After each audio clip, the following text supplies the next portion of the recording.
நவகிரகங்களையும் பஞ்சபூதங்களையும் திருச்செந்தூர் முருகப்பெருமானையும் வணங்கி இன்றைய நாள் ஒரு அற்புதமான நாள். நம்ம சரவணபவ ஜோதிட அறிவாலயத்தின் அலுவலக திறப்பு விழா மற்றும் 20வது கருத்தரங்க விழாவுக்கு காலையிலேருந்து வருகை புரிந்துள்ள அனைத்து ஜோதிட குருமார்களுக்கும், ஜோதிட ஆர்வலர்களுக்கும், ஜோதிட மாணவர்களுக்கும், எங்களுடைய அதாவது சரவணபவ ஜோதிட அறிவாலயத்தின் நிர்வாகிகள் மற்றும் மாணவர்கள் அனைவருக்கும் என்னுடைய முதற்கண் வணக்கத்தை தெரிவித்துக் கொள்கிறேன். சிறப்பு விருந்தினராக வருகை புரிந்த நமது மருதமலை குருஜி ஐயா அவர்கள், மணிகண்டராஜ் ஐயா அவர்கள், மேலும் சந்திரன் ஐயா அவர்கள், இன்னைக்கு காலையிலேருந்து எல்லாருமே ரொம்ப உற்சாகமாக நம்மளுடைய நிர்வாகிகள் மாணவர்கள் எல்லாருமே நம்ம இந்த கட்டிட திறப்பு விழாவுக்கு ஒத்துழைப்பு கொடுத்து அனைத்து, அதாவது ஒரு கை தட்டினா ஓசை வராது, பல கை தட்டினா ஓசை வருங்கிற மாதிரி நம்ம இந்த சரவணபவ ஜோதிட அறிவாலயத்தில் ஒரு ஐயா அவர் நமக்கு என்னென்னா மாணவர்களுடைய வளர்ச்சி, அதுதான் சரவணபவ ஜோதிட அறிவாலயத்தின் முக்கிய நோக்கம் அப்படிங்கிற ஒரு சேவை மனப்பான்மையோடு அவர் ஐயா இந்த நிறுவனத்தை நடத்திட்டு இருக்காரு. அதில் பார்த்திங்க அப்படின்னா எல்லாரும் நான் பெரிய ஆளான பரவாயில்ல அப்படின்னு தான் நினைப்பாங்க. நம்ம ஐயா மட்டும் மாணவர்கள் பெரிய ஆளாக வரணும், என்னுடைய மாணவர்கள் அதாவது குருவை மிஞ்சின சிஷியனாக இருக்கணும் அப்படின்னு சொல்லி ஆசைப்படுறாரு. அதுக்கு நம்மளுடைய சரவணபவ ஜோதிட அறிவாலயத்தில் இருக்கக்கூடிய மாணவர்கள் அனைவருமே ரொம்ப ரொம்ப பாக்கியசாலிகள். சரிங்களா? அடுத்த பார்த்திங்க அப்படின்னா குலதெய்வம், அதாவது நம்ம நம்மகிட்ட ஜாதகம் எடுத்துகிட்டு வந்தோடனே முதல்ல நம்ம ஜாதகத்தை பார்த்துமே கேட்கக்கூடிய ஒரே கேள்வி என்னென்னா, நீங்கள் குலதெய்வ வழிபாடு பண்ணுறீங்களா? ஏன்னா அவங்களுக்கு ஒரு கஷ்டம் வந்தால்தான் ஜாதகத்தை கையில் எடுப்பாங்க. இல்லைன்னா யாராவது நான் நல்லா இருக்கேன், எனக்கு 1 கோடி ரூபா பணம் வந்திருக்கு, நான் ஒரு வீடு கட்டியிருக்கேன், நான் ஜாதகத்தை கையில் எடுத்துகிட்டு போய் நான் ஜோசியத்தை பார்த்து வரேன் அப்படின்னு யாராவது பார்க்குறாங்களா? கண்டிப்பாக கிடையாது. எனக்கு ஒரு பிரச்சனை, ஒரு வீடு கட்டிடுவாங்க, வீடு கட்டும்போது ஜோசியத்தை கேட்க மாட்டாங்க, கடன் வாங்கும்போது கேட்க மாட்டாங்க. கடன் கட்ட முடியலன்னா ஜோசியத்தை கேட்பாங்க, ஜோசியரை கடன் கட்டுவாங்க. நீ கடன் வாங்குறதுக்கு முன்னாடி கேட்கணும்ல, என்னால் எனக்கு என்ன தகுதி, என்னால் கட்ட முடியுமா, நான் இதை வாங்கட்டுமான்னு யாரும் கேட்கறதில்ல.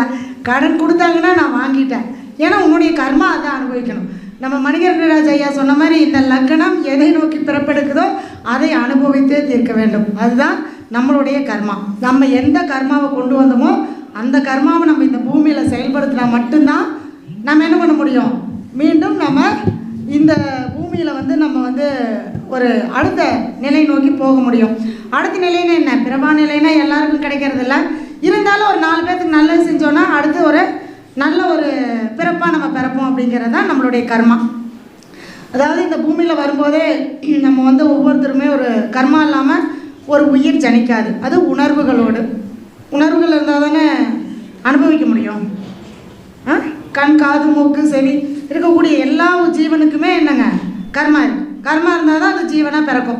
இல்லைன்னா அது புல் பூண்டு மரமாக செடி கொடியாக பிறந்துடும். ஏன்னா அதுக்கும் உயிர் இருக்குது, இருந்தாலும் அது என்ன பண்ணாதுங்க, வெளிப்படுத்த தெரியாது, தன்னுடைய உணர்வுகளை வெளிப்படுத்த தெரியாது. என்னவோ என்னவோ பேசிகிட்டு இருக்கேன்னு நினைக்கிறேன்.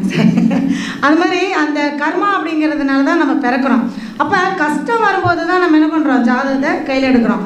அப்போ ஜாதகத்தை நம்ம கையில் எடுக்கும்போது நம்ம கேட்கக்கூடிய ஒரு விஷயம் என்னென்னா, குலதெய்வ வழிபாடு செய்கிறீங்களா அப்படின்னு. நிறைய பேர் பார்த்திங்கன்னா அந்த காலத்தில் நம்ம குலதெய்வம்னா யார் முதல்ல நம்ம அதை தெரிஞ்சுக்கணும். குலதெய்வம்னா நம்மளுடைய முன்னோர்கள்.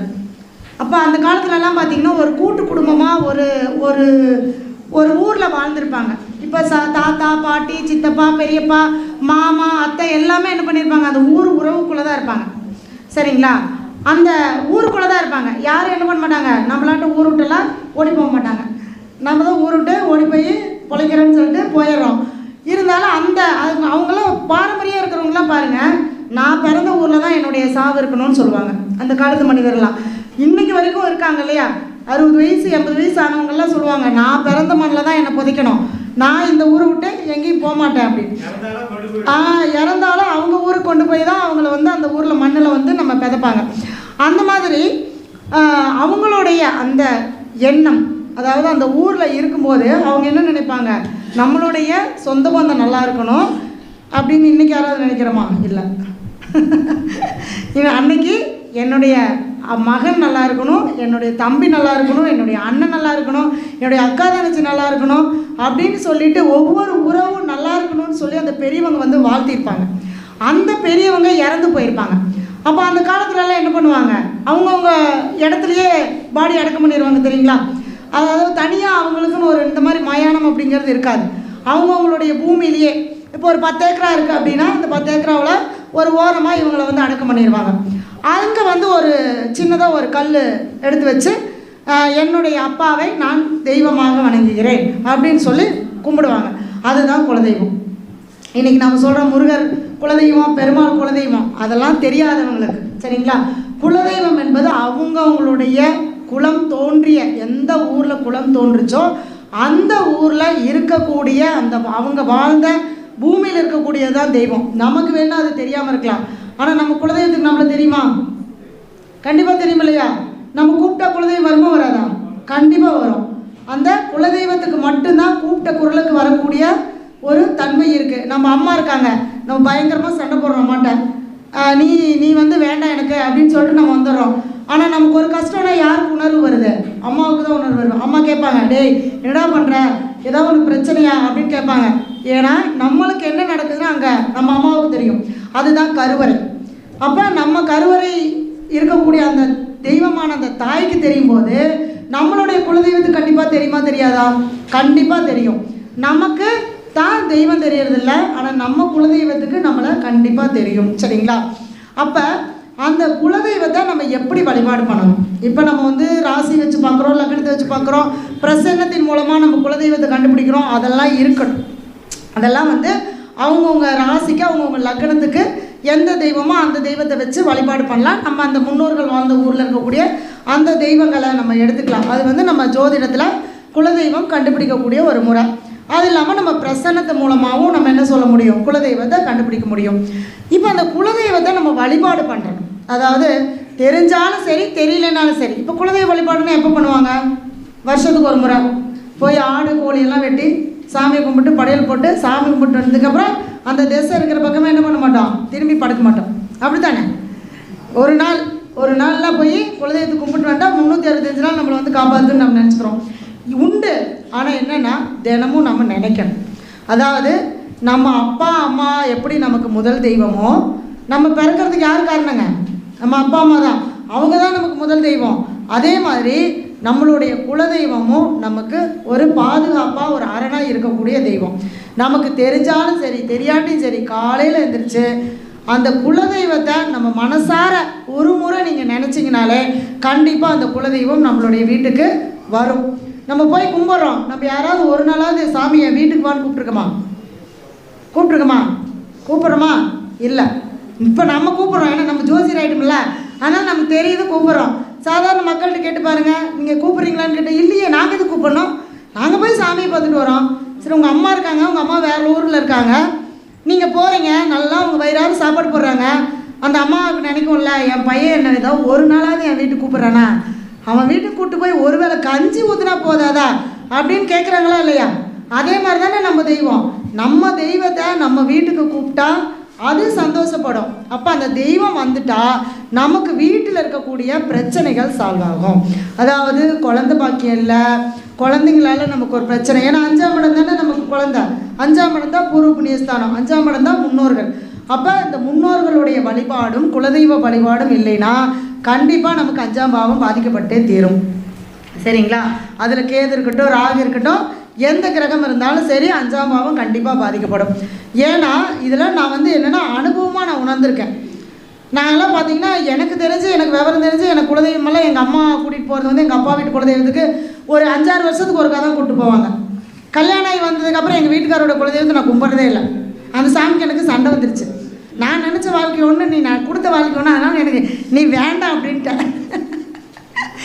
அதாவது அந்த குலதெய்வத்தை வந்து நாம் என்ன பண்ணுறோம், இப்படி நம்ம சில தவறான புரிதல்களால். ஆனால் இன்றைக்கி நான் பேசுகிற வார்த்தையாக முதல்ல குலதெய்வம் தான். ஏன்னா எனக்கு 5ஆம் இடத்துல கேது. அப்போ 5ல் கேது இருந்தால் என்ன சொல்லுவோம், குலதெய்வம் தான். முதல்ல குலதெய்வத்தை வழிபாடு பண்ண என்னைக்கு நான் ஆரம்பித்தனோ அன்னையிலேருந்து தான் நான் நல்லாயிருக்கேன். இன்றைக்கும் வர்றவங்களுக்கு நான் முதல்ல சொல்கிற வார்த்தை குலதெய்வ வழிபாடு கண்டிப்பாக பண்ணுங்கள். நீங்கள் என்ன தப்பு பண்ணியிருந்தீங்கன்னாலும் சரி, ஒரு வெத்தலை பாக்கில் ஒரு 11 ரூபாய் காணிக்கை கொண்டு வச்சு சாமி மடியில் வச்சு தயவு செஞ்சு நாங்கள் என்னமோ பண்ணிட்டோம், எங்களை மன்னிச்சுக்கோ, எங்கள் வீட்டுக்கு வான்னு ஒரே ஒரு முறை கூப்பிட்டு வாங்கன்னு தான் சொல்லுவேன். கண்டிப்பாக. ஏன்னா அந்த குலதெய்வம் வந்தால் தான் நமக்கு என்ன நடக்கும், நல்லது நடக்கும். எங்கே போய் நான் தில ஹோமம் பண்ணேன், நான் முன்னோர்களுக்கு தர்ப்பம் பண்ணேன், எல்லாம் பண்ணிட்டேன், ஆனால் எதுவுமே நடக்கலை. எல்லாம் பண்ணீங்க, ஆனால் குலதெய்வத்துக்கு போனீங்களா? போகல. அதாவது நம்ம முன்னோர்கள் வந்து ஒவ்வொரு விஷயத்தையும் அழகாக வடிவமைச்சு தான் வச்சுருந்தாங்க. திருப்பதி போகணுன்னா முதல்ல நம்ம என்ன பண்ணுவாங்க, அந்த காலத்துல எல்லாம் குலதெய்வத்துக்கு காணிக்கை எடுத்து வச்சுட்டு குலதெய்வம் கோயிலுக்கு போயிட்டு வந்து தான் திருப்பதி போவாங்க, காசி போவாங்க, ராமேஸ்வரம் போவாங்க. போயிட்டு வந்துட்டு என்ன பண்ணுவாங்க, போய் அந்த குலதெய்வத்துக்கு நன்றி சொல்லிட்டு வருவாங்க. நீ என் கூட வந்த, எதுக்கு நம்ம போய் கூப்பிட போகிறோம், நம்ம கோயிலுக்கு போகிறதுக்கு எதுக்கு நம்ம குலதெய்வத்துக்கு போகிறோன்னா, நான் இந்த மாதிரி பயணம் போக போகிறேன், அந்த தெய்வத்தினுடைய அனுகிரகம் எனக்கு கிடைக்கணும், அதுக்கு நீ என் கூட வா, எனக்கு சப்போர்ட்டுக்கு வா. நம்ம சொல்ல இந்த குழந்தைங்களாம் இருக்காங்கல்ல, என் சண்டை போட போகிறப்பா, நீ பக்கத்தில் வா, எங்கள் அம்மா கூப்பிட்டு வரேன் நான் சண்டை போடுறதுக்கு, எங்கள் அம்மா வந்து எனக்கு தைரியமாக இருக்கும். அதே தாங்க குலதெய்வம். அந்த அம்மாவோ அந்த தெய்வமோ நம்ம கூட வந்து எப்படி இருக்கும், நமக்கு சப்போர்ட்டாக இருக்கும். அந்த தெய்வம் வந்து அந்த தெய்வத்துக்கு சொல்லுமாமா, ஏப்பா என் புள்ள கூப்பிட்டு வந்திருக்கேன், நான் ஒழுக்கமாக பார்த்து என் பிள்ளைக்கு வர முடியும். அதுதான் ஐயா நம்ம காலையில் ஸ்ரீராம் குருக்கள் ஐயா சொன்னார், எனக்கு குலதெய்வத்தை பற்றி பேசணுங்கிற ஐடியாவே இல்லை, இன்றைய நாள் பிரபஞ்சம் இதை பேச சொல்லி எனக்கு ஒன்று உத்தரவு. இப்போ ஜஸ்ட்டு அதாவது எதுவுமே நம்ம வந்து பிரபஞ்சத்தோடு கனெக்ட் ஆகும்போது அவங்க என்ன உத்தரவு கொடுக்குறாங்களோ அந்த உத்தரவில் நம்ம என்ன பண்ணணும், அதன் வழி நடந்தால் கண்டிப்பாக நமக்கு ஜெயிப்போம். சரிங்களா? அப்போ இந்த குலதெய்வத்தை நம்ம எப்படி வழிபாடு பண்ணுறது அப்படின்னு நம்ம பார்க்கணும். பௌர்ணமி அதாவது அமாவாசை அப்படிங்கிறது முன்னோர்களுடைய வழிபாடு. அதாவது அமாவாசை அப்படிங்கிறது சூரியனும் சந்திரனும் ஒரே இடத்துல ஒரே இணைந்து இருக்கக்கூடிய பயணம் பண்ணக்கூடிய காலம்தான் அமாவாசை. அப்படி தானே சொல்லியிருக்காங்க, அப்படி தானே? சந்தேகம் இல்லையே? சரி, ரைட். அப்போ சூரியனும் சந்திரனும் ஒரே நேர்கோட்டில் வரும்போது அமாவாசை என்பது நம்ம பிதர்களுக்கு அதாவது முன்னோர்களுக்கு உணவு கொடுக்கக்கூடிய காரியத்தை செய்யணும். இப்போ எத்தனை பேர் வந்து மாதம் திதி கொடுக்குறாங்க, மாதம் முன்னோர்களுக்கு உணவு கொடுக்குறாங்க? யாருமே கொடுக்கறதில்ல. நம்ம இந்த அமாவாசை அன்னைக்கு நம்ம பெருசாக ஐயர் வச்சு நம்ம போய் ஒரு ஹோமம் பண்ணி நம்ம திதி கொடுக்கணும் அப்படின்றது கிடையாது. மாதம் நம்ம எள்ளும் தண்ணி வச்சு ஓடுற நதியிலையோ அல்லது ஏதாவது துளசி செடியிலையோ என்னுடைய முன்னோர்களுக்கு நான் இந்த உணவை சமர்ப்பணம் செய்கிறேன். தமிழில் சொல்லுங்கள், ஏன் சமஸ்கிருதத்துக்கு போகிறீங்கன்ற? நான் சமஸ்கிருதம் நமக்கு தெரியல, தாய்மொழி தானே தமிழ், நம்ம சொன்னால் கேட்பாங்கல்ல. பிரபஞ்சத்தில் ஒரு விஷயம் இருக்குது தெரியுமா, நம்ம என்ன நினைக்கிறோமோ அது நடக்கும், நம்ம என்ன சொல்கிறோமோ அது கண்டிப்பாக நடக்கும். இந்த வார்த்தை பிரபஞ்சத்தின் மூலமாக வேறொரு இடத்துக்கு போய் யார் மூலியமாக அதை செயல்படுதோ அவங்க மூலியமாக கண்டிப்பாக அந்த இதை வந்து செயல்படுத்திடும். ஒரு தாத்தா நினச்சிருப்பார் பள்ளிக்கூடம் கட்டணுன்னு, ஆனால் பேரன் கட்டுவான் தெரியுமா? 3 தலைமுறை கழித்து பையன் கட்டியிருப்பான். ஏன்னா அவருடைய எண்ணம் இந்த பிரபஞ்சத்தில் வேறொருத்தர் மூலியமாக அந்த செயலை செய்ய வைக்கிது. அப்படிங்கிறப்ப நம்ம தமிழில் சொல்லி பண்ணுவோமே வழிபாடு, ஏன் நம்ம போய் நம்ம சமஸ்கிருதத்தில் தான் பண்ணணும், நமக்கு தெரியலன்னு ஏன் நினைக்கணும்? ஆத்மார்த்தமாக உணர்ந்து நான் என்னுடைய முன்னோர்களுக்கு நான் இந்த உணவை நான் சமர்ப்பணம் பண்ணுறேன் அப்படின்னு சொல்லி நம்ம அந்த எள்ளும் தண்ணியும் கொடுக்கும்போது அது அவங்களுக்கு போய் நமக்கு சேரும். சரிங்களா? அதனால தான் அமாவாசை அன்னைக்கு வீட்டில் கோலம் போடக்கூடாதுமாங்க. ஏன்னா முன்னோர்கள் வரும்போது வாசலில் கோலம் போடக்கூடாது, அதுதான் ஐதீகம். அந்த காலத்துலலாம் அப்படி தான் இருந்தாங்க. இப்போ நம்ம கோலமே போடுறதில்ல, அது வேறு விஷயம். கோலம் வாசத்தடிச்சா தானே கோலம் போடுறது, நாங்கள் தான் இப்போ டியூப்பில் வச்சு வாசத்தடிச்சுக்கிறோமே, சாணி எல்லாம் தெளித்து கோலம் போடுறதெல்லாம் இல்லை, பெயிண்ட் அடித்து விட்டுறோம். அதனால் மைக்கா இப்படி வச்சு ஓகே சரி, ரைட். அதாவது பெயிண்ட் அடிச்சு விட்றோம், அதனால் கோலம் போடுறதில்ல. அந்த என்னென்னா அவங்க முன்னோர்கள் வரும்போது அவங்கள வந்து தடுக்கக்கூடாது அப்படிங்கிறதுக்காக தான் அந்த கோலம் போடாமல் இருக்கிறது. சரிங்களா? அதனால் அமாவாசை அன்னைக்கு முன்னோர்களுக்கு நம்ம செய்யக்கூடிய அந்த தர்ப்பணம் நம்ம சொல்லக்கூடியது கொடுத்துட்டு காகத்துக்கு எள்ளும் சாதமும் வச்சுட்டு நான் என்னுடைய முன்னோர்களுடைய ஆசீர்வாதம் எனக்கு பரிபூர்ணமாக கிடைக்கணும்னு சொல்லி சாப்பாடு வைங்க. சாப்பாடு வைக்கிறீங்க, ஆனால் ஏதாவது சொல்லி வைக்கிறோமா? சும்மா கொண்டு போய் ஜோசியர் சொல்லிட்டாங்கப்பா, நாங்கள் காக்காய்க்கு சாப்பாடு வைக்க சொன்னாங்க சனிக்கிழமையானா. எதுக்கு சாப்பாடு வைக்க சொன்னாங்க? அதான் மணிகண்டராஜ் ஐயா சொன்ன மாதிரி காக்கைக்கு மட்டுமே உறவுகள் அழைச்சி கொடுக்கக்கூடிய அந்த தன்மை இருக்குது. அப்போ நம்ம காக்காய்க்கு சாப்பாடு வைக்கும்போது நம்ம முன்னோர்கள் எல்லாருக்கும் அந்த சாப்பாடு போகும் இல்லையா? அதனால தான் காக்காய்க்கு சாப்பாடு வைக்க சொன்னாங்க. ஏன் நாய்க்கு சாப்பாடு வைக்க சொல்ல, ஏன் புறாவுக்கு சாப்பாடு வைக்க சொல்ல, கோழிக்கு சாப்பாடு வைக்க சொல்ல, காகத்துக்கு ஏன் வைக்க சொன்னாங்க? அந்த உறவுகள் மேம்படணும் அப்படிங்கிறதுக்காக தான் அந்த காக்கைன்னு சொல்லக்கூடிய அந்த உறவு வைக்க சொன்னாங்க. அப்புறம் சனி பகவான், காக்கை வந்து நமக்கு சனி பகவான். சனி பகவான் தானே கர்மக்காரகன். அப்போ கர்மாவை வந்து நம்ம தீர்க்கணுன்னா என்ன பண்ணணும்? சனி பகவான் பிடிச்சாதான் நம்ம கர்மாவை நம்ம தீர்க்க முடியும். சரிங்களா? அப்போ அமாவாசை அன்னைக்கு அதை பண்ணுறோம். பௌர்ணமி அன்னைக்கு என்ன பண்ணுறோம்? பௌர்ணமி அன்னைக்கு என்ன பண்ணுறோம்? ஒன்றுமே பண்ணுறதில்ல. குலதெய்வ வழிபாடு கண்டிப்பாக செய்யணும். சரிங்களா? நீங்கள் கோயிலுக்கு போகிறீங்க, கோயிலுக்கு போகலை, நான் அங்கே தான் போய் கும்பிடணும், எனக்கு ஒரு 100 கிலோமீட்டருக்கு அப்புறம் கோயில் இருக்குது, நான் அவ்வளோ தூரம் போக முடியாது, எனக்கு வேலை இருக்குது, போகவே வேண்டாம். பௌர்ணமி அன்னைக்கு சாயந்தரம் ஒரு 6 மணிக்கு வீட்டில் விளக்கேற்றி வச்சு, என்ன விளக்கேற்றலாம்? என்ன எண்ணெயில் விளக்கேற்றலாம்? அதாவது ஒவ்வொரு தெய்வத்துக்கும் ஒவ்வொரு இது இருக்குது, ஒவ்வொரு பூ இருக்கிற மாதிரி ஒவ்வொரு தெய்வத்துக்கும் ஒரு எண்ணெய் இருக்குது. இலுப்பை எண்ணெய். இலுப்பை எண்ணெய் தான் வந்து தெய்வங்களுடைய அந்த சக்தியை ஈர்த்து கொடுக்கக்கூடிய ஒரு தன்மை உள்ள எண்ணெய். அந்த இலுப்பை எண்ணெயில் அகல் விளக்கில் தீபம் போட்டு ஏதாவது ஒரு நெய்வேத்தியம் வச்சு, நீ வந்து என்னுடைய குலதெய்வம் வந்து என் வீட்டுக்கு வந்திருந்து எனக்கு இந்த உணவை எடுத்துக்கிட்டு எனக்கு ஆசீர்வாதம் பண்ணணும் அப்படின்னு சொல்லி பிரார்த்தனை பண்ணி ஒரு 10 நிமிஷம் கண்ணை மூடி உங்களுடைய குலதெய்வத்தை மனசார பிரார்த்தனை பண்ணிங்கனாலே உங்கள் குலதெய்வம் உங்கள் வீட்டுக்கு வந்துடும். வந்துருமா வராதா? கண்டிப்பாக வந்துடும். சரிங்களா? அப்போ அந்த மாதிரி பௌர்ணமி காலகட்டங்களில் அந்த பௌர்ணமி உதயமாகக்கூடிய நேரம், ஏன்னா பௌர்ணமி தான் வந்து பூர்ணச்சந்திரன். சரிங்களா? அப்படிங்கிறப்ப அந்த பௌர்ணமி உதயமாகக்கூடிய நேரத்தில் நம்ம இந்த குலதெய்வ வழிபாடு பண்ணுறது ரொம்ப சிறப்பு கொடுக்கும். முடிஞ்சவங்க குலதெய்வத்துக்கு போயிட்டு என்ன முடியுமோ அதை செய்யுங்க. நான் அன்னதானம் பண்ணுங்கள், நெய்வேத்தியம் பண்ணுங்கள், மாலை வாங்கி போடுங்க.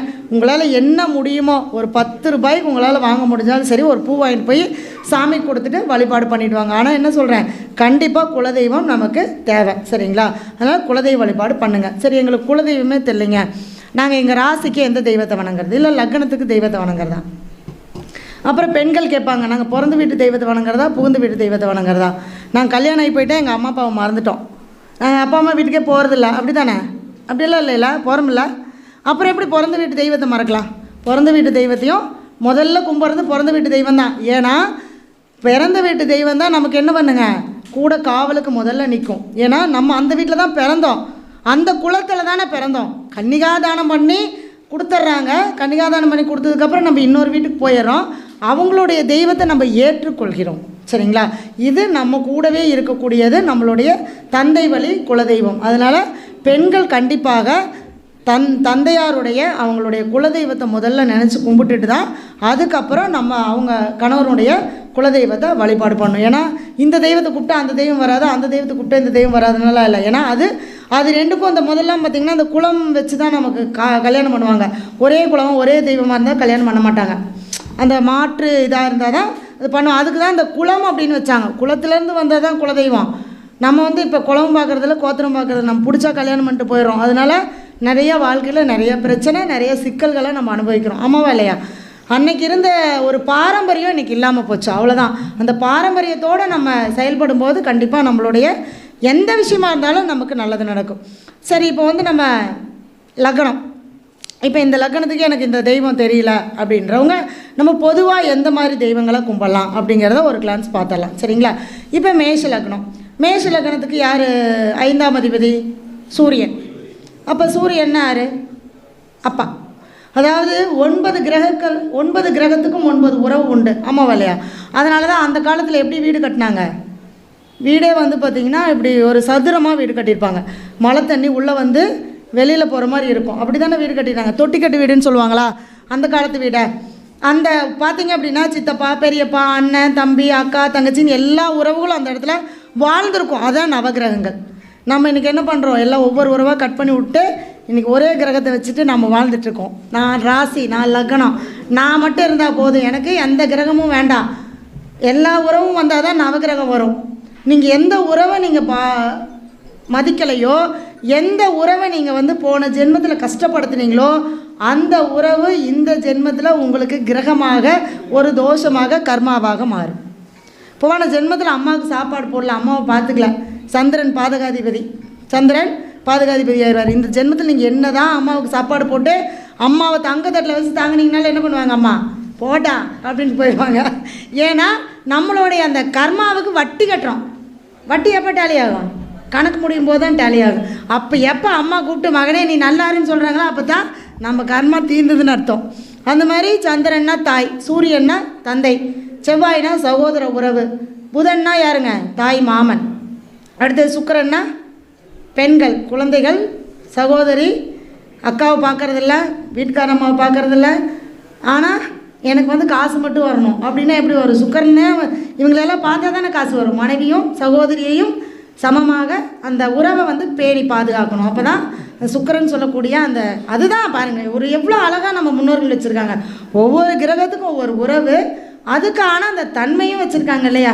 இப்போ குருனா வந்து குழந்த, குருனா முன்னோர்கள், நமக்கு ராகுனா தாத்தா, கேதுனா பாட்டி, இப்படி ஒவ்வொரு உறவையும் நமக்கு எவ்வளோ அற்புதமாக வச்சு அந்த ஒவ்வொரு உறவுக்கும் அந்த கிரகத்துக்கும் உண்டான விஷயங்களை நம்ம கொடுத்துட்டு போனாங்க. நம்ம இப்போ என்ன பண்ணுறோன்னா, நம்ம எதையுமே பார்க்குறதும் இல்லை, உறவுகளையும் நம்ம மதிக்கிறதில்ல. அதனால தான் நம்ம கஷ்டப்படுறோம். நம்ம ஜாதகத்தை எடுத்துகிட்டு போய் எத்தனை ஜோசியரை பார்த்தாலும் என்ன நடக்காதுங்க? எதுவும் நடக்காது. நம்ம என்ன பண்ணணும்? நம்ம அந்த கிரக ரீதியாக பார்த்தா அந்த உறவுகளுக்கு நம்ம முதல்ல மரியாதை செலுத்தணும். அந்த உறவுகளுக்கு உண்டான விஷயங்களை நம்ம செய்யும்போது தான் நமக்கு அந்த கிரகத்தினுடைய ஆளுமை, கிரகத்தினுடைய தன்மை நமக்கு கிடைக்கும். எங்கள் அப்பா சொன்ன மாதிரி 9ஆம் அதிபதி பாதகாதிபதி தான். அப்பாவை பிடிக்கலனாலும் அப்பாவுக்கு பணிவிடை செய்யணும், அப்பாவுக்கு பாத பூஜை பண்ணணும். ஒரு முறை பண்ணி பாருங்களேன், கண்டிப்பாக நல்லது நடக்கும். நான் சொல்கிறது அதுதான். ஒரே ஒரு முறை. ஏன் கல்யாணத்தில் வந்து பாத பூஜை பண்ண சொன்னாங்க? அப்பா அம்மாவுக்கு பேசியிருப்பேன்னு நினைக்கிறேன் இல்லையா? பாத பூஜை ஏன் பண்ண சொன்னாங்க? ஐயா, பாத பூஜை ஏன் பண்ண சொன்னாங்க? சரி, ஒரு 25 வருஷமாக ஒரு குழந்தைய வளர்த்துறோம். ஒரு நாளாவது ஒரு பொழுதாவது அவங்கள திட்டாமல் இருப்போமா? கண்டிப்பாக திட்டுவோம். நம்மளுடைய அந்த அந்த வார்த்தை அந்த ஆத்மா கஷ்டப்படுது இல்லையா? அதுதான் சாபம், வேறு ஒன்றும் இல்லை. சாபம்னா பெருசாக போய் மண்ணவாரி தூத்திந்தா நீ இப்படி போயிடணும் அப்படி போயிடணும்னு சொல்கிறதல்ல சாபம். அந்த ஆத்மா மனசார உள்ளுக்குள்ளே வருத்தப்பட்டால் அது சாபம். அதுதான் குரு சாபமாக இருந்தாலும் சரி, அம்மா அப்பாவா சாபமாக இருந்தாலும் சரி, அந்த ஆத்மாவை நம்ம மனசார கஷ்டப்படுத்தினோன்னா அதனுடைய சாபம் தான் நமக்கு வரக்கூடியது. அப்போ நம்ம அதாவது இப்போ அந்த சாபம் அப்படிங்கிறத நம்ம பார்த்தோம். இப்போ 9ஆம் அதிபதி அப்படின்னா அப்பா அம்மா ஏன் ஆசீர்வாதம் பண்ணுறோம் அப்படின்னா, நம்ம இந்த 25 வருஷம் வாழ்ந்ததில் அந்த குழந்தைய ஒரு நாளாவது ஒரு தரமாவது நம்ம வருத்தப்பட்டு என்ன சொல்லியிருப்போம்? ஏதாவது சொல்லியிருப்போம். ஆனால் கல்யாணம் அப்படிங்கிறப்ப நமக்கு எவ்வளோ சந்தோஷமாக இருக்கும். என் பையனுக்கு கல்யாணம், என் பொண்ணுக்கு கல்யாணன்றப்ப மனம் வந்து மகிழ்ந்து இருக்கும். அப்போ உறவுகள் எல்லாம் கூடி நிற்கிற வேலையில் அவங்களுடைய மனம் சந்தோஷமாக இருக்கக்கூடிய நேரத்தில் அவங்களுக்கு அந்த பாதத்தை கழுவி பாத பூஜை பண்ணும்போது அவங்க மனசார ஆசீர்வாதம் பண்ணுவாங்க. பண்ணும்போது அந்த கர்மாவாகப்பட்டது அவங்களுடைய குழந்தைக்கு போகாது இருக்கும். அதுக்காக தான் கல்யாணத்தில் பாத பூஜை பண்ண சொன்னாங்க. இன்றைக்கி கோயிலில் பண்ணுறோம், பாத பூஜை பண்ணுறதில்ல. இன்றைக்கி கோயிலில் பண்ணாலும் வீட்டுக்கு வந்து கண்டிப்பாக பாத பூஜை பண்ணணும். நம்ம முன்னோர்கள் சொன்ன ஒவ்வொரு சம்பிரதாயமும் ரொம்ப அற்புதமான சம்பிரதாயம். நம்ம எல்லாத்தையும் விட்டுட்டதுனால தான் நம்ம என்ன பண்ணுறோங்க, நாளைக்கு ஒவ்வொரு விஷயத்துலையும் நம்ம கஷ்டப்படுறோம். குழந்தை இல்லை, கல்யாணம் ஆச்சு 5 வருஷம் ஆச்சு குழந்தை இல்லை, 10 வருஷம் ஆச்சு குழந்தை இல்லை. ஏன்?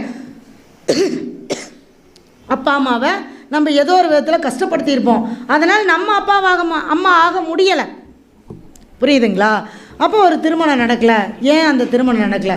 இந்த மாதிரி ஒவ்வொரு விஷயத்தையும் நம்ம ஜாதகத்தில் ஆய்வு பண்ணும்போது ரொம்ப அற்புதமாக இருக்குது. ஒவ்வொரு ஜாதகத்துலேயும் நம்ம பார்க்கும்போது ஒவ்வொரு கிரகத்தினுடைய அந்த தாக்கமும் இருக்கும்போது அவங்கள கேட்டால் அவங்க ஆமான்னு தான் சொல்லுவாங்க. சரிங்களா? அது நம்ம வந்து ஜோதிடத்தில் வந்து நல்ல நுணுக்கமாக ஆராய்ச்சி பண்ணி நம்ம ஒவ்வொரு விஷயத்தையும் எடுத்து பார்த்தோன்னா நிச்சயமாக நமக்கு 100% நம்ம அவங்களுடைய கர்மா என்னங்கிறது வரைக்கும் நம்மளால் சொல்ல முடியும். சரிங்களா? ஏன்னா சொல்லிவிட்டு அவங்க சரி பண்ணிக்க போகிறாங்க. இப்போ அம்மாவுக்கு வந்து சரியாக இல்லை, பண்ணலை, பராமரிக்கலை அப்படின்னா இந்த பிரிவில் நீங்கள் அம்மாவை பாருங்கள், அம்மா மாதிரி இருக்கக்கூடிய மூத்த பெண்களுக்கு நீங்கள் செய்யுங்கன்னா அவங்க செஞ்சு அதை என்ன பண்ணுவாங்க, சரி பண்ணிக்குவாங்க. அதானே? அதை விட்டு நம்ம வந்து சொல்கிற கோயிலுக்கு போ அப்படின்னு கோயிலுக்கு போகிறதுலேயும் ஒரு இது இருக்குது. ஆனால் என்னென்னா எந்த கோயிலுக்கு போனாலும் முதல்ல அன்னதானம் பண்ணிவிட்டு கோயிலுக்கு போய் வழிபாடு பண்ணால் தான் அந்த வழிபாடு முழுமையடையும். சரிங்களா? ஏன்னா பசிச்சவங்களுக்கு ஒரு வேளை சாப்பாடு போடும்போது இறைவன் அந்த இடத்துல அவங்களுக்கு ஒரு ஆசீர்வாதம் பண்ணுவார். சரிங்களா? அப்போ இந்த மாதிரி ஒவ்வொரு கிரகத்தினுடைய அந்த உறவு. இப்போ மேஷ லக்னம் அப்படின்னா 5ஆம் அதிபதி சூரியன். அப்போ நம்ம குலதெய்வமே தெரில, என்ன பண்ணலாம்? அப்பாவை சாமியை கும்பிடலாமல் கும்பிடக்கூடாதா? தாராளமாக கும்பலாம் தானே. அடுத்தது ரிஷப லக்னம். 5ஆம் அதிபதி யாருங்க? புதன். யார்? தாய் மாம உறவு. அந்த தாய் மாம உறவை நம்ம மதிச்சோனாலே போதும். அவங்கள போய் பெருசாக அவங்க எங்கள் மாமன் என்கிட்ட சண்டை போட்டு போயிட்டான், போய் அவன் காலில் நான் உழுகிறதா? கண்டிப்பாக உளுந்து தான் ஆகணும். அப்போ தான் உங்களுக்கு என்ன கிடைக்கும்? அந்த அருள் கிடைக்கும். அதாவது முன்னோர்கள் வழியில் அந்த கர்மா தான் இன்றைக்கி மாமாவை நமக்கு பகையாயிருச்சு. அதனால் 5ஆம் பாவம் வேலை செய்யாது. 5ஆம் பாவம்னா என்ன? குலதெய்வம். அப்போ என்ன வரும்? எல்லா பிரச்சனையும் வரும். 5ஆம் பாவம் மட்டும் பாதிக்கப்பட்டால் எல்லா பிரச்சனையும் ஜாதகத்தில் வரும். சரிங்களா? அந்த மாதிரி மிதுன லக்னம். மிதுன லக்னத்துக்கு 5 யாருங்க? சுக்கிரன். துலாம். சுக்கிரனா யார்? மனைவி. ஏன் நான் போய் அவகாலில் விழுகிறதா? அதெல்லாம் முடியாது. தப்பே இல்லைங்க. 4 செவத்துக்குள்ளே காலில் விழுந்தீங்கன்னா கண்டிப்பாக அந்த தெய்வத்தோடைய அருள் உங்களுக்கு கண்டிப்பாக கிடைக்கும். சரிங்களா? சகோதரியை நம்ம பராமரிக்கலாம், பாதுகாத்துக்கலாம். நமக்கு அப்படி இல்லைன்னா நம்ம பெண்கள், அதாவது சகோதரி போல் நினைக்கணும் எல்லா பெண்களையும். அடுத்தது கடக லக்கணம். கடக லக்கணத்துக்கு 5ஆம் அதிபதி யார்? செவ்வாய்னா இருங்க கணவன் காலில் விழுந்துடணும். கடகராசிக்காரங்களாம், கடக லக்கணக்காரங்களாம் கணவனே கண்கண்ட தெய்வம் அப்படின்னு இருந்துட்டு என்னவாயிரும்? கண்டிப்பாக நமக்கு எவ்வளோ பிரச்சனை வந்தாலும் அது சால்வ் ஆயிரும். அந்த உறவு தானே கிரகமாக இருக்குது. நான் சொல்கிறது லாஜிக்காக இருக்கா இல்லையா? ஏற்றுக்கிற மாதிரி இருக்கா இல்லையா? ரைட், அவ்வளோதான். ஏற்றுக்கிற மாதிரி தானே இருக்கணும். அதானே ஜோசியம் முரண்பாடானதில்லை.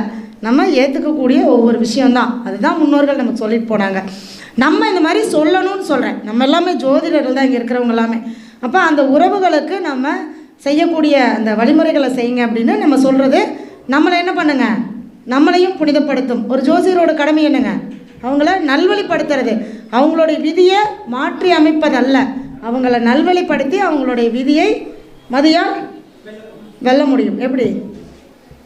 அதுக்கு சாதகமாக போய்தான். இப்போ தாய் மாமங்கிட்ட பிரச்சனைனா போய் அவங்ககிட்ட சண்டை போடாதப்பா, மறுபடியும் அவன்கிட்ட சாபம் வாங்காத, சமாதானப்படுத்து அப்படின்னு சொல்கிறது தான். அதுதான் விதி மதியால் வெல்றது. அது சரிங்களா? அடுத்தது சிம்ம லக்கணத்துக்கு யாருங்க? 5ஆம் அதிபதி குருனா குழந்தைங்க, முன்னோர்கள், சித்தர்கள் இந்த மாதிரி வழிபாடு பண்ணுறது ரொம்ப சிறப்பாக இருக்கும். அதாவது எனக்கு குலதெய்வமே தெரியலினாலும் கூட நீங்கள் குலதெய்வத்தை நினச்சிட்டு இந்த மாதிரி அந்தந்த லக்னக்காரங்க அந்தந்த தெய்வங்கள் அந்த மாதிரி உங்களுக்கு மனசுக்கு எந்த சித்தரை பிடிக்குதோ அந்த சித்தரை வழிபாடு பண்ணுங்கள். எந்த தெய்வம் பிடிக்குதோ அந்த தெய்வத்தை வழிபாடு பண்ணுங்கள். 5ஆம் இடங்கிறது இஷ்ட தெய்வம் தானே. குலதெய்வம், இஷ்ட தெய்வம் எல்லாமே 5 தானே. 5 மனசு தானே, ஆள் மனம் அப்படி தானே சொல்லிட்டாங்க. சரி, ரைட். அடுத்தது கன்னிக்கு 5ஆம் இடம் யாருங்க? சனி பகவான். அப்போ சனி பகவானால யார்? நம்ம சித்தப்பா, பங்காளி உறவுகிட்ட முதல் சண்டை போடக்கூடாது. பங்காளி உறவுகிட்ட யாரெல்லாம் சண்டை போடுறாங்களோ அவங்களுக்கு தொழில் பாதிக்கும். என்ன சனி இல்லையா? நிறையா பாருங்க, அண்ணன் தம்பி 5 பேர் ஒத்துமையாக இருப்பாங்க, தொழில் சூப்பராக பண்ணுவாங்க. நீங்கள் அண்ணன் தம்பி 5 பேர் 5 கடை வச்சுருக்கிறான்னு பாருங்கள், 5 பேர்த்துக்குமே ஓட்டம் இருக்காது. உண்மையாலுமே அந்த யார் அந்த உறவை பேணி பாதுகாத்தாங்களோ அவங்க ஜெயித்தாங்க. இன்றைக்கி நம்ம அந்த உறவு பேணி பாதுகாக்கிறதுல, அதனால் நம்ம என்ன பண்ண முடியல. நான் தனியாக நின்று ஜெயிச்சிருவேன். தனியாக நின்று யாராலையும் ஜெயிக்க முடியாது. ஒருத்தருடைய சப்போர்ட் கண்டிப்பாக வேணும். சரிங்களா? அடுத்தது துலா லக்னத்துக்கு யார்? சனி பகவான் தான். அப்போ அங்கேயும் சனி பகவான் தான் வந்துடுறாரு. சரிங்களா? அடுத்து விருச்சிக லக்னத்துக்கு குரு பகவான். குருனாலே நம்ம குழந்தைங்களுடைய இது. அதாவது பார்த்திங்கன்னா நம்ம நினச்சிக்கிறோம் நமக்கு பிறந்த குழந்தைங்கள்லாம் இதெல்லாம் பிறந்த நேரம் அப்படின்னு நம்ம சொல்கிறோம். ஆனால் உண்மையாலுமே அதுங்க தான் நமக்கு தெய்வம். தெரியுங்களா? முதல் தெய்வம் தான் நமக்கு பிறக்கிற குழந்தை. அதுவும் பெண் குழந்தையாக இருந்துச்சுன்னு வச்சுங்களேன், உண்மையாலுமே நீங்கள் ரொம்ப புண்ணியம் பண்ணியிருக்கீங்க. இந்த நேரத்தில் நான் இந்த ஒரு தகவலை நான் சொல்கிறதுக்கு கடன் பட்டிருக்கேன். நான் இது முடிச்சுட்டு சொல்லிடுறேன். அடுத்தது தனுசு லக்னத்துக்கு செவ்வாய் சகோதர உறவு, கணவன் உறவு. அடுத்தது வீரமான காவல் தெய்வங்கள் நம்ம வழிபாடு பண்ணிக்கலாம். சரிங்களா? அடுத்தது மகரத்துக்கு சுக்கிரனால என்னங்க? மனைவி, பெண்கள், மூத்த சகோதரி அவங்கள நம்ம பேணி பாதுகாத்தாலே போதும். ஏன்னா யாருனே தெரியாதவங்களுக்கு போய் உதவி செய்கிறோம். நம்ம அக்கா கஷ்டப்படையில் நம்ம பார்த்துக்கிட்டே இருக்கோம், அம்மாவா இல்லையா? ஆனால் நம்ம என்ன செய்யணும்? நம்ம அக்கா கஷ்டப்படும் போது அவங்கள பேணி பாதுகாத்தாலே நமக்கு அங்கே நல்லாயிருக்கும். அடுத்து என்ன லக்கணம்? கும்பத்துக்கு 5ஆம் அதிபதி புதன்னாலே அங்கேயும் உறவு தான் வந்துருச்சு. இந்த கும்ப லக்கணக்காரங்க பார்த்திங்கன்னா ரொம்ப உறவு மேலே ரொம்ப நேசிப்பு அதிகமாக இருப்பாங்க. இருந்தாலும் அந்த உறவு தான் அவங்களுக்கு பிரச்சனையாகவும் இருக்கும். அதனால் அந்த உறவுகளை நம்ம நேசிக்கணும். சரிங்களா? அடுத்தது மீனத்துக்கு சந்திரன் தாய் தான். மீனத்துக்கு வேறு வழியே இல்லை, அம்மா தான். அம்மாவை கெட்டியாக பிடிச்சாலே. ஆனால் மீனம் பார்த்திங்கன்னா எப்போவுமே அம்மா பேச்சு கேட்காது. இருந்தாலும் அந்த மீனராசிக்காரங்க தாயை முழுக்க அவங்களுடைய அந்த தெய்வமாக எடுத்து வழிபாடு பண்ணும்போது நிச்சயமாக மாற்றம் கொடுக்கும். சரிங்களா? இது நம்ம குலதெய்வத்தை பற்றி பேசியாச்சு. அதாவது பெண் குழந்தைங்க பிறந்துச்சு. எனக்கு ஒரு அம்மா ஒரு 4 நாளைக்கு முன்னாடி ஃபோன் பண்ணாங்க. எனக்கு 3 பெண் குழந்தையாக பிறந்துச்சுங்க, எனக்கு பையனே பிறக்கலைங்க, எங்கள் குடும்பத்தில் என்னை வந்து பேசுகிறாங்க, என்னை வந்து எனக்கு பையன் பிறக்குமான்னு பாருங்கள், 3 பெண் குழந்தை பிறந்துருச்சு, இனியாவது எனக்கு பையன் பிறக்குமா, எனக்கு வாரிசு இல்லைன்னு பேசுகிறாங்க அப்படின்னுச்சு. நான் சொன்னேன், அம்மா நீ ரொம்ப புண்ணியம் பண்ணிட்டேம்மா, அதனால் உனக்கு பொம்பளை பிள்ளை பிறந்துருச்சு, இனிமேல் வந்து உனக்கு பிறவி கிடையாது, அதனால் நீ என்ன பண்ணுறது, நீ இனிமேல் கவலைப்படாத அப்படின்னு சொல்லி அந்த அம்மாவுக்கு ஒரு 10 நிமிஷம் பேசினேன். அந்த அம்மா ரொம்ப சந்தோஷப்பட்டுச்சு. ஏன்னா பெண்கள்னால் நமக்கு வந்து என்னென்னா தானத்திலேயே சிறந்த தானம் என்ன தானம்? என்ன தானம்? கன்னிகா தானம். யாராவது ஒரு குழந்தைய பெற்று வளர்த்தி இன்னொருத்தருக்கு தாரவாத்து கொடுத்துருவாங்களா? நம்ம செய்கிறோம் இல்லையா?